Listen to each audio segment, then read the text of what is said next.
mengalami kenaikan harga ya Pak? Mungkin hampir semuanya. Hampir semuanya apa Iya. saja itu Pak? Kalau dihitung-hitung dari ini minyak, bawang merah naik sedikit, merica, semua ya bahan sembako itu mungkin bilalah semuanya. Kalau minyak Pak Harganya biasa 15 per 1 liter. liter, Sekarang berapa? 2. Kalau bawang Pak Harganya biasa 15, 15, naik berapa Pak? naik sekarang ya 23.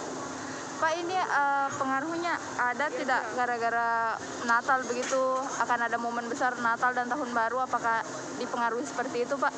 Tidak, karena ini mungkin barang mantong kurang datang. Kurang barangnya Iya, Pak? kurang. Tapi semenjak mendekati Natal ini ada kenaikan omset tidak Pak? Atau pembeli? Kenaikannya itu naik terus sedikit sebelum itu. Oh sebelum Natal ya Pak? Berapa hari sebelum Natal mulai naik pembeli? Kalau naiknya barang-barangnya Iya. udah lebih 1 bulan. Lebih 1 bulan ya Pak. Kalau minyak curah sendiri Pak? Kalau minyak curah sendiri 1 kilo 18. 18. Jaran 19 lah. Sekarang naik berapa Pak? Harga itu biasanya di bawah Biasanya berapa Pak? 14. 14 ya. Apa setiap menjelang hari Natal itu ada kenaikan harga memang atau bagaimana? Ya, tidak tentu. Oh tergantung ketersediaan barang ya Iya. Pak?